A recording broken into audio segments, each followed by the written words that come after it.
Welcome to the MacsFuture Weekly Podcast. All Apple talk and no chit-chat.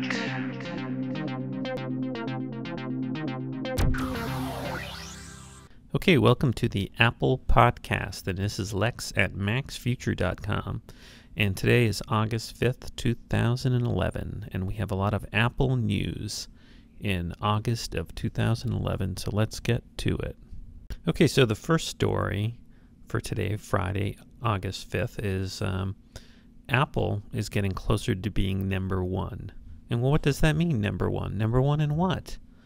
Well, number one in being the most valuable company in the world. And how do we measure most valuable company in the world? Well, one way is based on what's known as market capitalization. Market capitalization means what the stock market values the stock at, all the stock, because it would take all the stock to buy that company. So if you think about it, a company issues shares, and the shares make up the company. So if you own all the shares, you own 100% of the company. So if you take all the shares, multiply it by the stock price, that tells you the value of the company. Well, as the New York Times pointed out a couple of days ago, Apple, which has been in second place in the world in terms of the most valuable company, is quickly catching up on the number one company. And the number one company is Exxon. So Nick Bilton of the New York Times on August 4th wrote, Apple is closer to most valuable company. Now, Apple's market cap on August 4th was almost $350 billion. In other words, that's the value of the company when you multiply the stock price times the shares. And according to the article on August 4th, Apple was only $16 billion shy in market capitalization from passing ExxonMobil. That's the giant gas company. You know, you see all the gas stations and all the drilling, platforms, and so Exxon is the biggest in the world. But the stock market has been crashing this past week, and Exxon stock has been crashing faster than Apple stock, and so Apple has been closing in on Exxon. And as of today, Apple is still number two, and actually the gap has widened a little bit between Apple and Exxon. But it's truly a historic thing for Apple to become the most valuable company in the world, because it's pretty amazing if you think about it, because in the 1990s, Apple was on the verge of bankruptcy, totally on the verge of bankruptcy, and had to borrow money from Microsoft to stay afloat. But Apple, particularly in the last 8 years, has just had massive, massive growth, and has become, a powerhouse of earnings, and has surpassed other computer companies, and now appears to be passing Exxon, or hopefully will in the near future. So we'll have to see. It should be very interesting. Now, to get a real sense of how much Apple has grown since its inception, it's worth taking a look at Google Finance's chart, its stock chart. So look, in the last 5 years, Apple stock has gone from around $50 back, I guess, in 2006. Look at that, $50 to now, well, it's at $375 today, but it hit $400 briefly a couple of days ago. So, $400 is, 8 times greater than 50. So an investment in Apple, back in 2006 would have resulted in an 8 times increase. So that's pretty impressive. But it gets even more impressive if you go back to the maximum length of time. So this goes back to Apple's inception back in early 1980s. So this chart, is, if you look from the period from 1980 to 2001, in this chart, because it goes all the way up to 400, the stock price looks like it's hugging zero. Actually, it's just a few dollars in today's share price. And then really, if you look at it, it starts to climb a little bit in 2005. And so really the stock price was in the single digits in today's stock price back from the period from 1981 to 2000 and let's say 3. And then in 2003 or so, it starts climbing. And so by 2005, it gets to 50. So look at that zoom. It's really all in the last 6-7 years that you've had a massive, massive growth in Apple. And that massive growth in Apple coincides with the iPod. The iPod is what really started the growth, followed by the iPhone, now followed by the iPad. And what will be next? What will be the next area of massive growth? Well, and also the Macintosh is growing too, fueled by its cousins growing. So, you know, who knows what the future holds for Apple, how much more it can continue to grow. Now, one place that Apple could seriously grow in is the enterprise being business and government and, you know, places like that. And there's an interesting story out on August 3rd, 2011 on the Apple blog, which indicates that actually Apple has recently been doing well in the enterprise. And the story is entitled, iPad's Enterprise Growth Bested Only by iPhone. And basically the story is based on information that came out from a enterprise cloud service provider called Intermedia. And basically that cloud service has new active sync activations.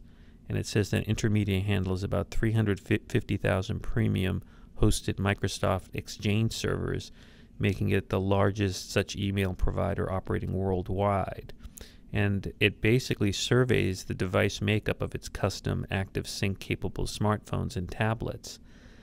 So in terms of syncing both smartphones and tablets, Apple was only beaten by the iPad was only beaten by the iPhone in this survey by Intermedia.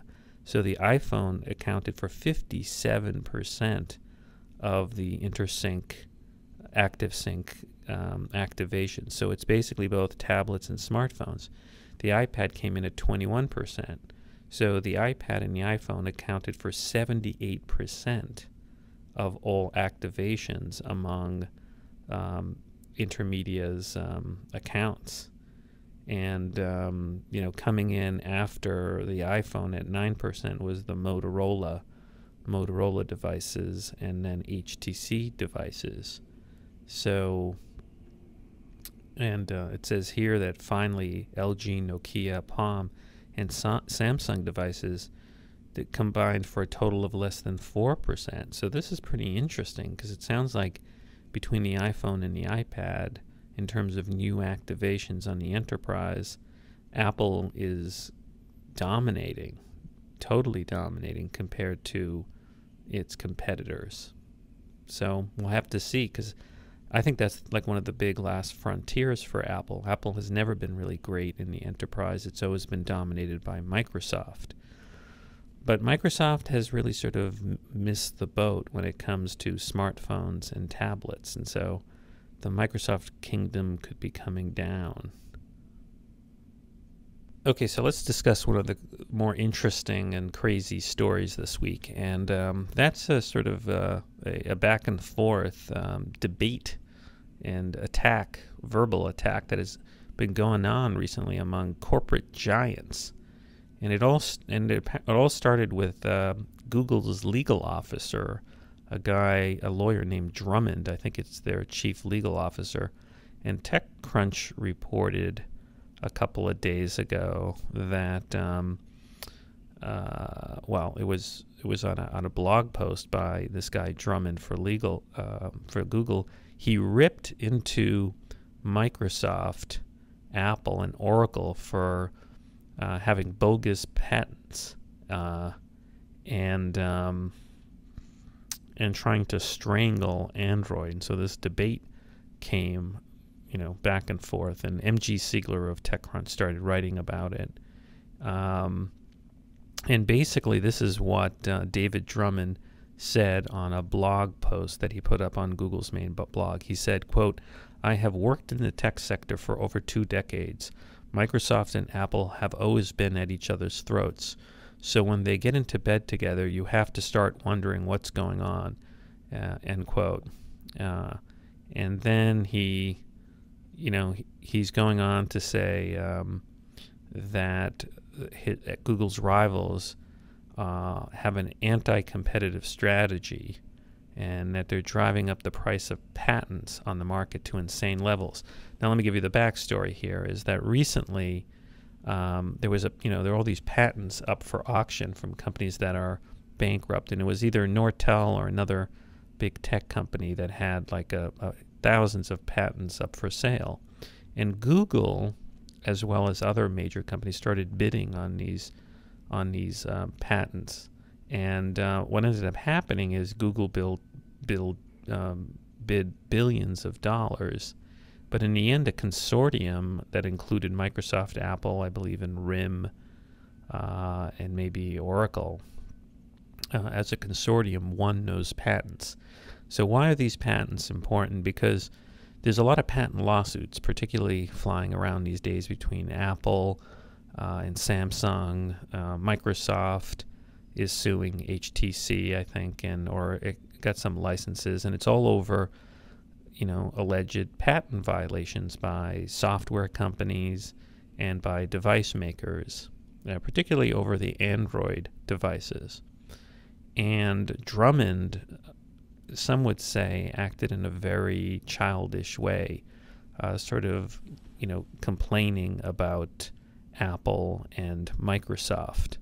In the TechCrunch article, he's quoted as saying, "In this instance, we thought it was important to speak out and make clear that we're determined to preserve Android as a competitive choice for consumers by stopping those who are trying to strangle it." So that's what he noted. Well, the story gets even more interesting because turns out Microsoft high-up executives, the general counsel and another guy, came back and responded to Google's blog post by Mr. Drummond. And M.G. Siegler, again of TechCrunch, reported on it with a nice headline entitled, "Google Threw a Punch, Microsoft Fires Back with a Missile." So basically what happened was one of Brad Smith, who's Microsoft's general counsel, he responded to the Drummond blog post with a tweet that revealed some information that sort of undermines and rebuts a lot of what Google is claiming. In particular, what Brad Smith tweeted was, quote, "Google says we bought Novell patents to keep them from Google. Really? We asked them to bid jointly with us. They said no," end quote.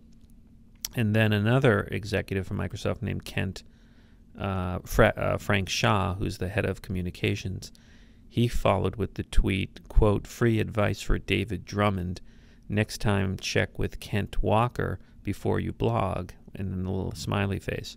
Kent Walker, I guess, is an attorney at Google who was involved in the whole bidding for the Novell patents. So what Microsoft is basically saying in the tweet is that rather than Microsoft bidding on the Novell patents to screw Google over, Microsoft at one point sought to make Google a partner in bidding on the patents. In other words, to jointly bid on the patents. Well, if that was the case, then Microsoft would not be seeking the patents to attack Google and Android, but rather to share in the patents with Google and Android as part of maybe a defensive measure, or to go after other people. And the thing is, a lot of these patents are acquired by big companies as a defensive measure to keep them out of the hands of other people who would then attack your company, or to be used when other companies claim you violated a patent by claiming that you have other patents that they've violated. So it's an interesting back and forth, but the plot thickens. Now, other bloggers joined in commenting on the back and forth, and one is Paul Thurrott, who's really truly in the Windows Microsoft camp, but he does make a legitimate point. He had on his blog, Supersite blog, Windows Supersite, the following post: hypocritical Google lashes out at Apple and Microsoft. And so he points out that Google is somewhat of a hypocrite. He says, on the one hand, the tech industry is awash in patent trolls, companies that own generally spurious patents for technologies they don't really invent, which exist solely to sue other companies into licensing said technologies. On the other hand, we have tech companies that have patents for technologies that they did, in fact, invent or at least purchase legitimately, and as important, used in actual products. These companies, too, must sue others to protect their patents. But Theroux makes a very interesting article attacking Google's claim that Microsoft and Apple are being anti-competitive in purchasing the patents. Because he's basically pointing out that, let's read what he says. He goes, Google believes that Microsoft and Apple's purchase of patents are anti-competitive and that the mobile patents they own are bogus. To combat this, Google is going to acquire its own, puts in parentheses, bogus patents, and also point out that Google licenses Android for free. So by raising the price of Android by imposing licensing fees on technologies, Android is in fact using Apple, Microsoft, and others are arguably simply leveling the playing field and taking away an artificial Android advantage, forcing the OS, the operating system, to compete more fairly. So what Theroux is basically saying is and then he goes on to basically say, what he's basically saying is, look, Google is sort of undermining and dominating the smartphone industry because it's giving away the operating system for free. Microsoft sells the operating system, licenses it for money. Apple obviously spends money making the operating system and selling the hardware. But Google is basically dumping free stuff into the smartphone market and sort of fueling, Android, dominating. And then he basically points out if Google right now supposedly has the majority of the smartphone market with Android, so what's so anti-competitive of the people who have a smaller percentage buying patents and litigating so that they can get competitive with Google? So what his point is that by pointing out through patent litigation that there are fees associated with Android because essentially Google and Apple and Microsoft are trying to get licensing fees for smartphones selling Android, it puts a cost on Android, so it's not only free, and that it makes it a more level playing field. So he ends his post, Theroux, with the argument, and speaking of ham, isn't Google's Android dumping harming competition? After all, the mobile OS makers, it is competing against developed and paid for the technologies they use, and it's reasonable for them to recoup those costs through the sale of their system. Why is it okay for Google to steal their ideas and then give the resulting product away? There's no David in the story of Goliath. But give me a break. Google has simply cast a light on its own dark secrets. It is Google, not Apple and Microsoft, that is behaving badly here. This is quoting Mr. Theroux. So that's an interesting article in this back and forth. But it gets even more nasty in terms of the back and forth. So let me get to the next blog post. So the Apple blogger John Gruber of Daring Fireball, he jumps into the mix too. And he basically, one of the things that Drummond from Google was complaining about is the big dollars that Microsoft, Apple, and the consortium was bidding on the Novell patents, $4 billion.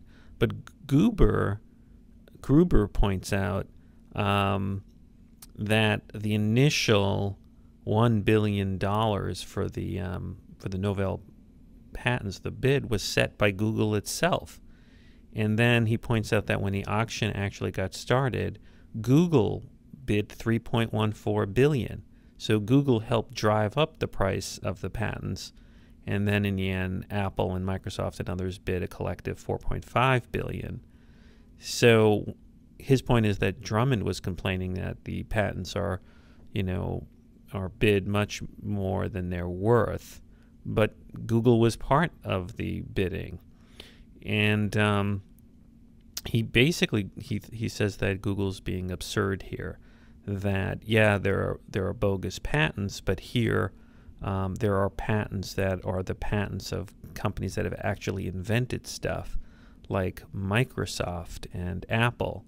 And what Gruber is saying is that Google and Drummond is effectively arguing against the idea of the patent system itself. And they're arguing that simply because Android violates a bunch of patents held by Google's competitors. That's what Gruber says. And Gruber goes on to say, quote, "It's not patents that are attacking Android. It's competing companies whose patents Google has violated and whose business Android undermines who are attacking Android," end quote. So then he goes on and says that, quote, "Google supporters claim that Google only wants to use patents defensively, but what exactly does Google need to defend against, if not actual patents Android actually violates?" And he goes on also to say that how is Google's argument here different than simply demanding that Apple, Microsoft, Oracle, et al. Should simply sit back and let Google do whatever it wants with Android, regardless of the patents they hold. And let's not forget, give Android away for free. So this is an interesting back and forth, and it gets even more nasty, and I'll get to another blog post that gets even nastier about this. Okay, so then one sort of rant on this Google Drummond blog post that got a lot of attention on the internet, and some people very upset about, some people very supportive, was a blog post by a guy named Brian S. Hall, and his was entitled, it's a little graphic, "Google Are Pussies." And this was reprinted somewhere else, but they took out that word. He uses the word pussies a lot. So this guy really dislikes Google, and he goes on to say, "I love Google Maps, like Google Search, use Gmail, but increasingly I've grown nervous about the vast scope Google has over the internet." He says, "Users have virtually no place on the World Wide Web, no safe haven, no single moment from Google's reach." So his point is that Google is very anti-competitive.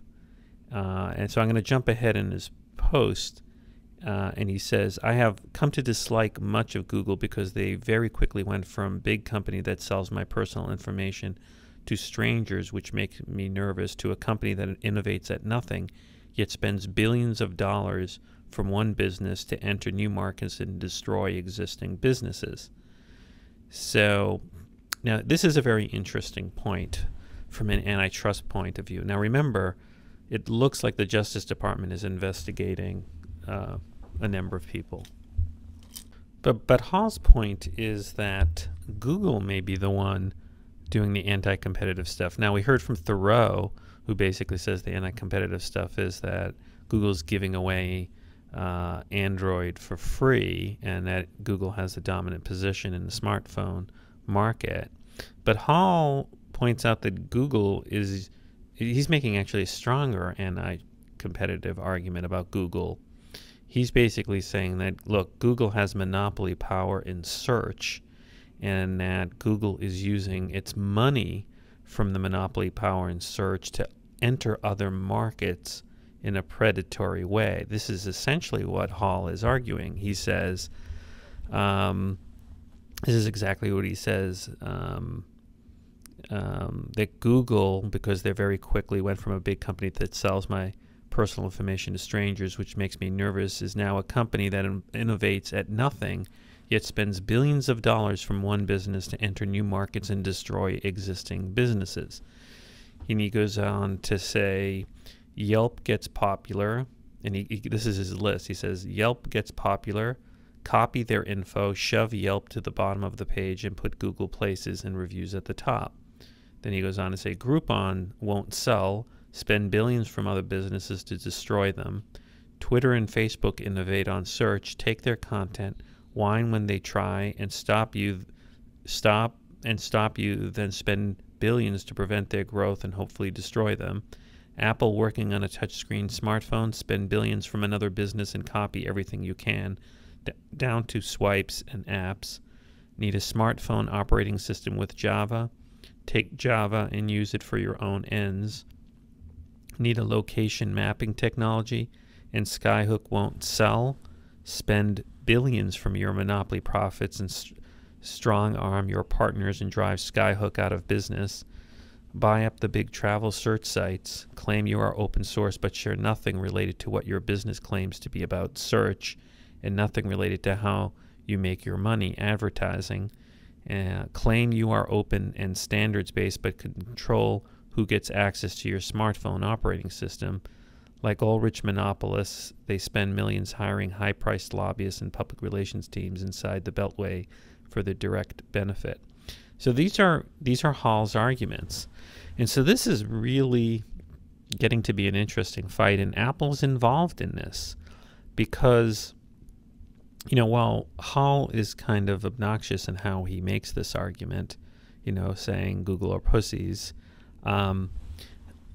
he is making a point here, which is that, look, Google has this huge monopoly in search and makes almost all of its money in search, and it's entering in for free at, you know, under costs into these other markets. You know, now remember, when Microsoft dominated the PC market, and it still does, the Justice Department got upset with Microsoft because Microsoft undermined the Netscape browser and the Mozilla browser. Remember, Netscape was the dominant browser. Then Microsoft started giving away Explorer for free on the desktop and building it in, and that really destroyed Netscape. So there's some argument here that by Google giving the Android operating system for free, it is subsidizing all of these handset manufacturers to compete with Apple. Now, on the other hand, it's not the same analogy because smartphones are not given for free. Android smartphones still cost something, but not much. And to some extent, I think what's interesting is that while Android smartphones have a bigger market share in terms of, you know, Android smartphones distributed, you know, they may outpace iPhone.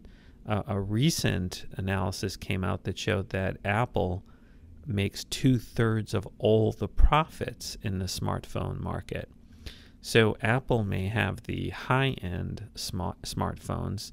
In other words, Apple is selling to the consumers who are willing to pay decent money for a smartphone, while people who are willing to just sort of get any sort of smartphone, and ideally the cheapest one, are taking the Android phones, which have less of a margin.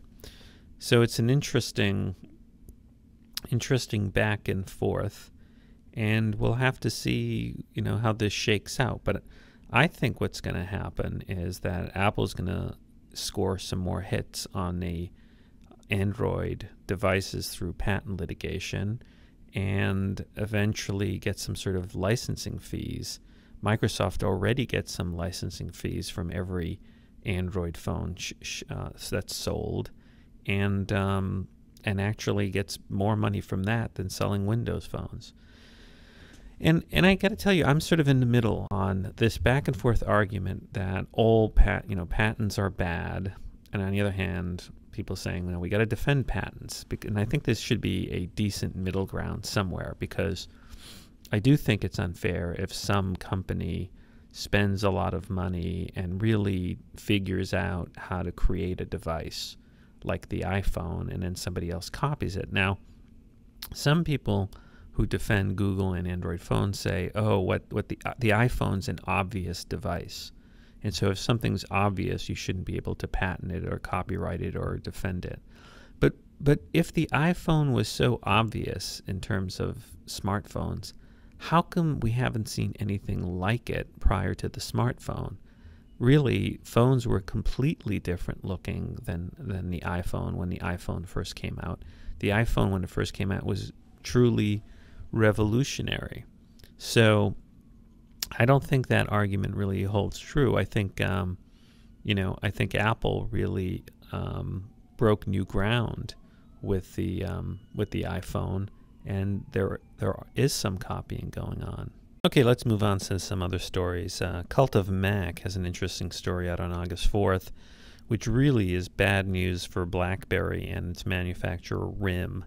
And the title of the story is "Rest in Peace, RIM. 67% of BlackBerry owners want to switch to an iPhone."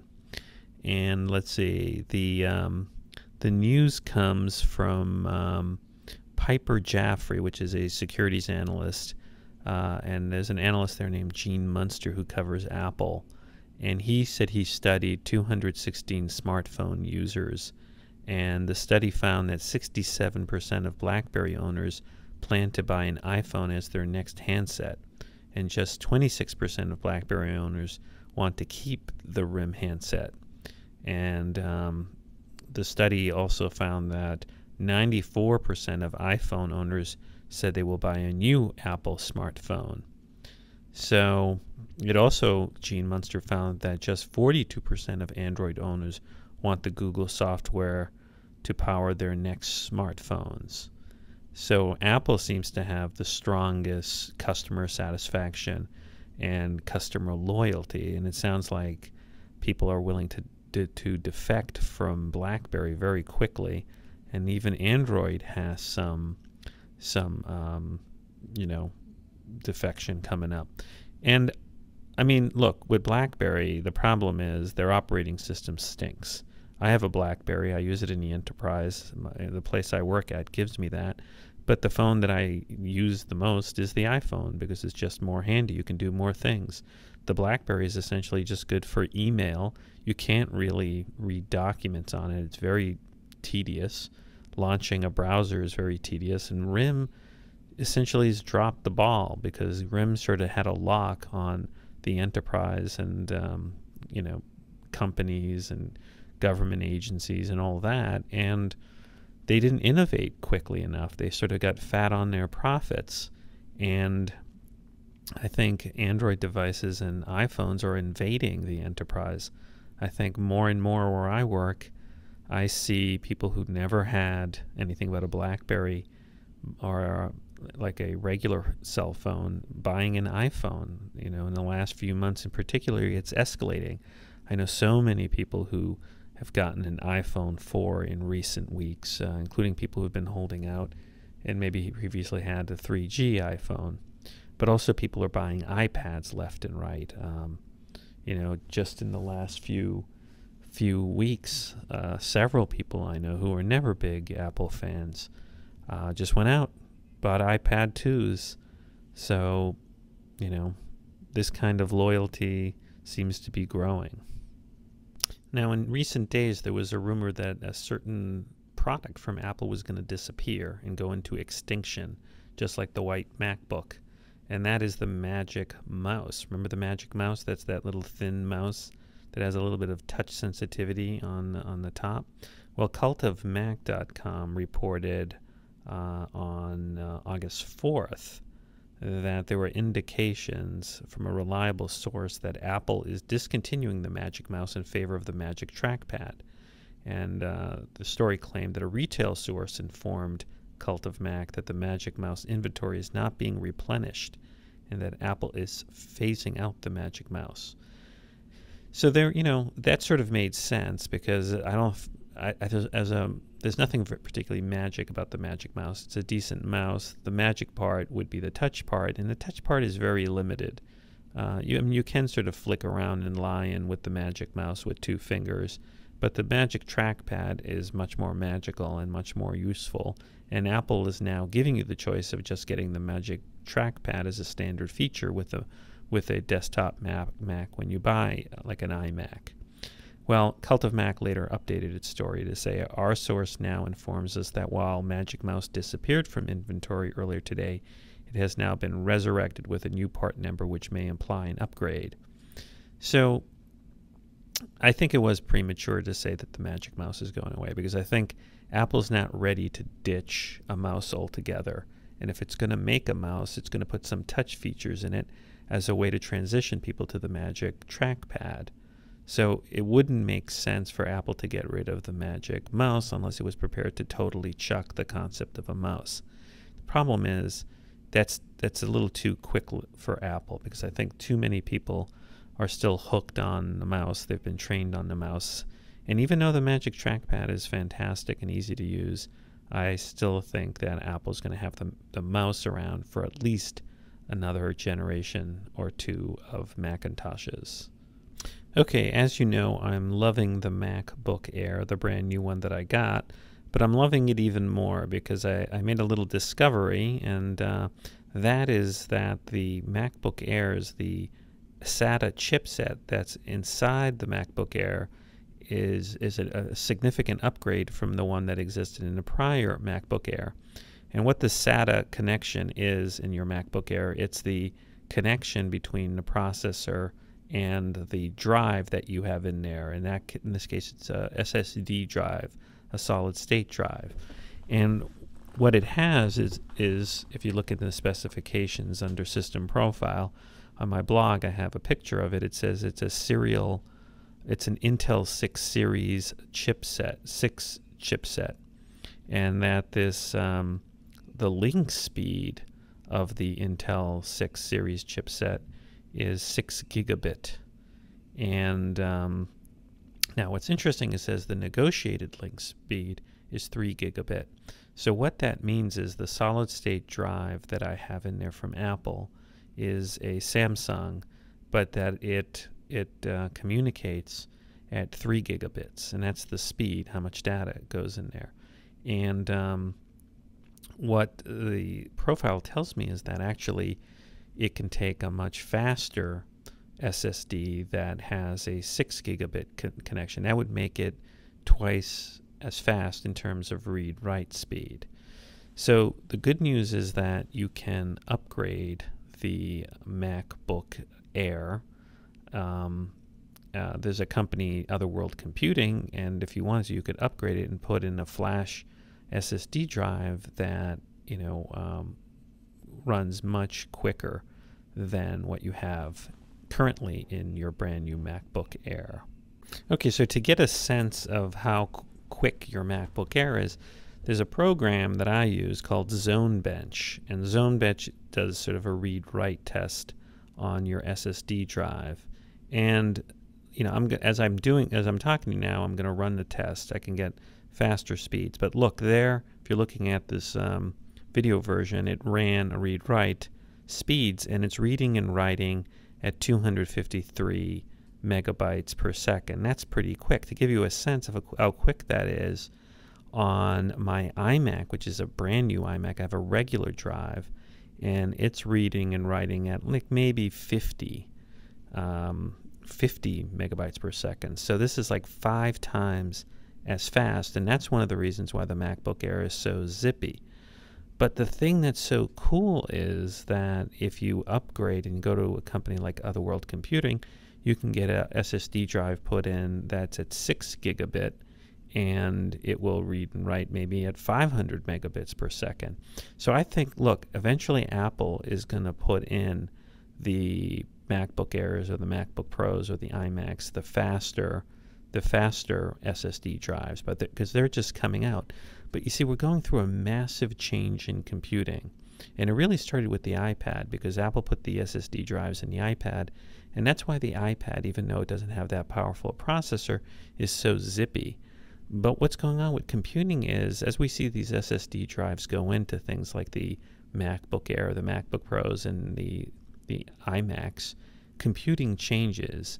It becomes much, much more pleasurable, because really everybody's been obsessing with processors, and processors are great for video editing and video crunching. But in addition with that, there's other components that need to be very fast, and that's the read-write time. And what the read-write time is, the ability of the processor to get the data that it needs to analyze and then write the data. And if that connection is slow, it's a bottleneck and can slow everything down. So in the coming years, we're going to just have incredibly lightning fast computers, because we're not going to have any more of the bottleneck internally in terms of like the drive read-write speed. And we're also not going to have bottlenecks at the connection, because the MacBook Air also has a Thunderbolt connection, and it can read-write at it like at least a gigabit per second. If I think it can go as high as 10 gigabits per second. So we're going to be able to have external SSD drives that are just blazing fast. And what does this mean? What does this do for the paradigm of computing? Well, I'll tell you, one of the frustrations I've always had with computing is, why can't it be just like brand new televisions? Like, I remember, I mean, this dates me a bit. When I was really, really young and a kid, it took a while for televisions to start. They had to warm up. And I remember that drove me crazy. I wanted to watch my show. You had to put the TV on, and it took a while to warm up. And then at some point, they did something to the technology. And TVs, you just pressed a button and they were on. They were on right away, immediately. And then in computing, why is it that you have to, when you shut down a computer, why does it take forever? Why do you have to wait minutes? Or when you start up a computer, why does it have to take forever? Why do you have to wait minutes? And what's incredible about the MacBook Airs is that they're getting very close to being instantaneous. They're not instantaneous yet. It still takes a few seconds for, apps to launch and for, the computer to go on. But it's getting close to be instantaneous. And to me, that's going to be the golden age of computing. When we get to the point where everything's instantaneous, the computer goes on and, it goes off very quickly, and apps launch very quickly. Like, they give you a sense of how quickly the MacBook Air, this MacBook Air launches. Let me see if I can, let me see if I can quickly find Pages and just launch Pages. Let's see what happens. Okay, here we go. Here's Pages. Okay, see, that launched pretty quickly. There's hardly any bounce at all. So that's the kind of speed that we're hoping to see going forward. So if you've got some money and you want to get this blazing fast SSD speed, you should probably order the MacBook Air and send it to OWC and ask them to put the 6 gigabit SSD drive in. Okay, so other big news this week is that Apple unveiled, at least for developers or those who could get in, the iCloud service, the beta version of the iCloud service, and that's going to be the service, the web-based service that replaces Mobile Me. And what's interesting is that it looks like, there was some fear that you're not going to have an area for the iWorks applications online. That's Pages, Keynote, and Numbers, but the beta had that. So some people were able to log in and show videos of how it looked like, and basically you can at least upload your iWork documents, and you can also download them from them. And the hope is that when they do finally roll this out, you'll also be able to edit them online. And Apple also revealed the pricing for the iCloud service. And it's not that expensive. It's not free, but it's not that expensive. Okay, so, there's a range of prices for the iCloud service. Now, the way it works is you get 5 gigabytes of storage for free, so you can do things like back up your iPhone or stuff on the iPhone to the iCloud, and you get 5 gigabytes free. I used that up quickly using iOS 5 beta. But things like music that you buy from iTunes and videos do not count against the 5 gigabytes of storage. And there you can buy different amounts. So for you'll be able to get another 10 gigabytes for $20 a year, and for $40 a year you'll get 25 gigabytes total. Now that's a good deal because currently, Mobile Me charges $99 and you get 20 gigabytes of storage. And so for $60 less, you'll get more storage. You'll get 25 gigabytes of storage. So in terms of a value for customers, Apple's lowering the price, although it's going to be different. You're not going to be able to host web pages. In terms of photos, like gallery, you're not going to have that there, but you're going to have like photo streaming going through iCloud and being part of iCloud. So overall, it's going to be kind of a cool service, and one that I'm looking forward to when it's rolled out. I think it's going to roll out in September. Okay, so one of the more interesting things that I've seen this week, and one of the more interesting apps that I've seen this week, comes from Vonage, which is the voice over IP phone company or service. Now, Vonage charges money for you to call over voice over IP over your computer, and you can call landlines. So it's similar to Skype. In Skype, you can call landlines, and so. But they came out with a very unusual app for the iPhone, and I guess you can use it on the iPad too. And here's how it's unusual, and I want to thank 9to5Mac for spotting this, because the way the app works is you don't have to create an account with Vonage. So you download the free app onto the iPhone, and you can call long distance, and there's very low long distance rates. But the way it works is when you call, it charges, it's like an in-app purchase charge to the iTunes store. So you're billed through iTunes. Now this is huge, because if you think about it, it's a way for Apple to enter the phone business. Because if free apps can charge phone calls to Apple's iTunes, your iTunes account, that's huge, because Apple has this huge advantage over a lot of people, because it's so easy to buy things through your iTunes account, buy apps, buy books, buy songs, buy games.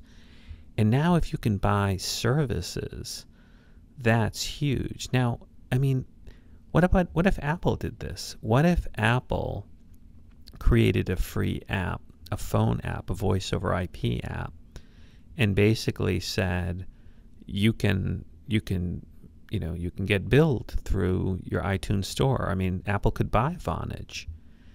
And to me, this is very exciting, because this is getting closer to Apple getting rid of the carriers, or at least getting rid of the phone part of the carriers. Because the part that is really crazy, if you think about it, is that why do we have a phone? And why does AT&T and Verizon charge us for a phone service, and then on top of us for a data service?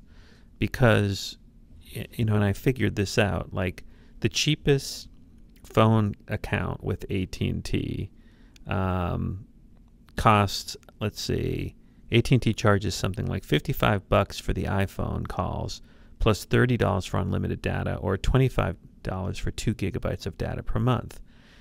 Now, that's like way too high, because if you think about it, I bet you the cell phone calls are going over voice over IP, or I mean, they're going over data. So when you're making a phone call on your iPhone, I mean, how different is that data than the unlimited data you have? Except the phone company doesn't, AT&T doesn't, say it's free as part of your data service. No, you get, $50 a month. You can make data phone calls, but then you have to pay another $30 a month for unlimited data. And that's a little crazy. And you realize how crazy that is when you get like an iPad, and you get an iPad doesn't have a phone in it, and you get this 2 gigabytes of data for $25 a month, because you can download like the Skype app and make Skype calls to landlines using your iPad, and you're only paying $25 a month for the data plus whatever Skype charges you. But I pointed out, like, there's this other like voice over IP app called Line 2, and for Line 2 you can put it on the iPhone or the iPad, and you can make phone calls from your iPad for a flat $10 a month, unlimited phone calls to landlines in the United States, and you can receive unlimited calls on line 2 on your iPad for $10. So that means, you know, if you don't chew up a lot of the data, for $25 a month to AT&T and $10 a month to line 2, that's a total of $35 a month. So you could have a phone, which is your iPad, for $35 a month, while it would cost at least $70 or $80 a month with the iPhone. So I think eventually Apple's going to have an iPod Touch that has 3G data built in, or some other way to get an internet connection all the time. So at some point, don't you think that there's going to be more internet connections from alternate sources? Earlier this week or last week, we had read about a new standard of Wi-Fi being rolled out called 2011. No, what is it called? Well, 206.11, something like that. But the key is this. There's soon going to be a Wi-Fi standard that's going to allow Wi-Fi to be very powerful and to be broadcast 60 miles.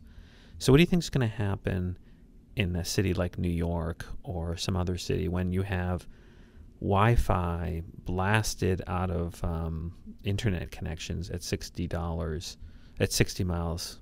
You know, you're going to have huge coverage.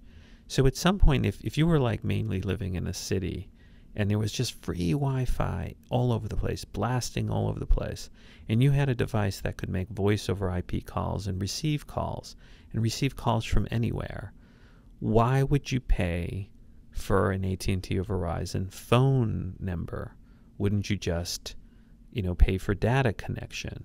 So I think I think frankly that the cell phone providers, the carriers like AT&T and Verizon, I think they're dinosaurs. I think that there's a major disruption going on, and that disruption was caused by Apple and the iPhone. Because first Apple disrupted things by basically, coming out with the iPhone that was so attractive, and then going to AT&T and saying, listen, if you want this, we control the device. You can't tell customers what apps to put on. You can't tell customers what they can do with their phone. The customers can put on their own ringtones. They don't have to buy anything from you. Because prior to that, I had a Verizon phone or an AT&T phone, and if I wanted to get any media, I had to buy it from AT&T or Verizon.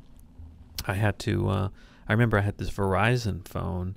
It was like an LG phone, and I took pictures. I was all excited because the phone had a camera, and I wanted to take a picture with it, and I could, but Verizon wanted to charge me like 10, 15 cents or 20 cents a picture to take the picture off the phone.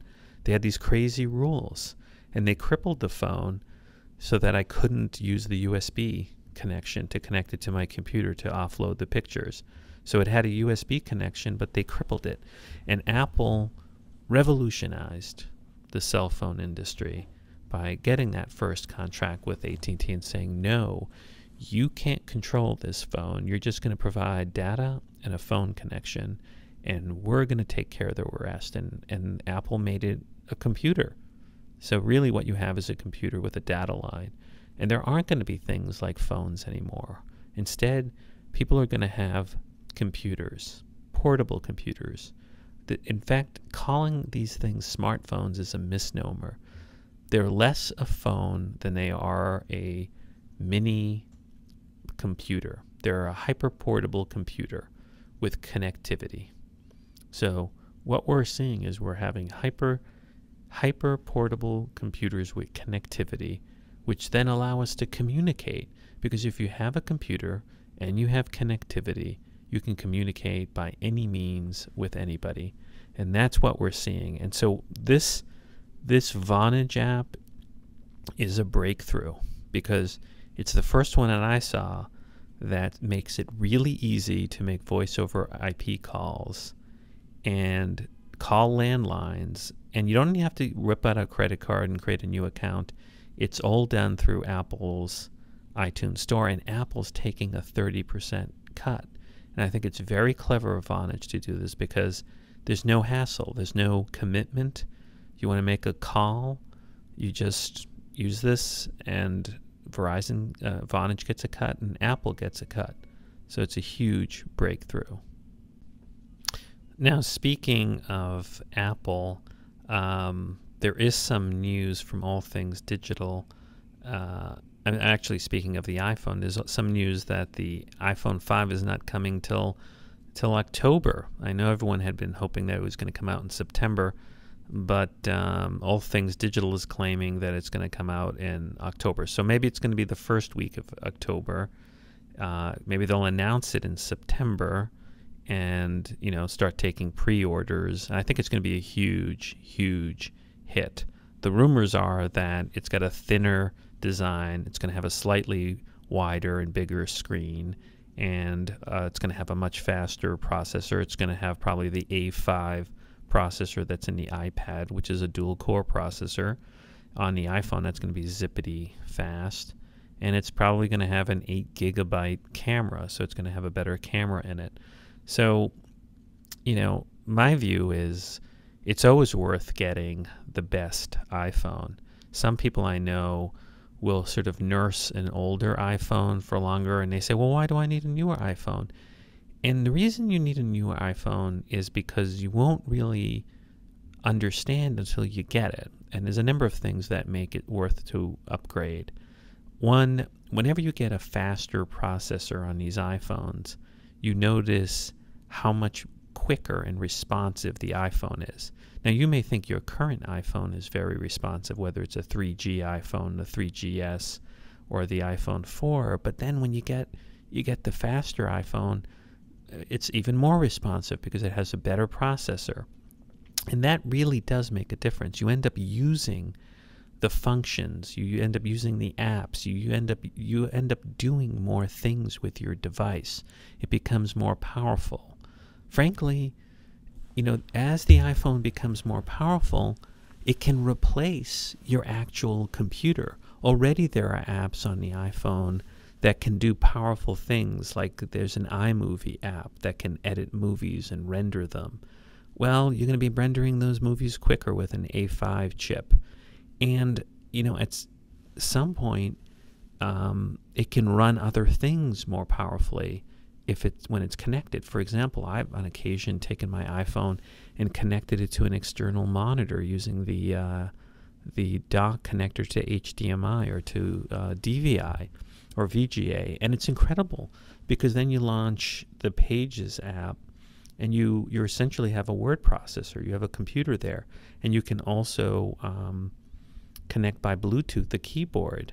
So imagine if you have a really powerful iPhone, or let's not even call it an iPhone, let's call it the iOS device, the mini iOS device. You can do more things with it.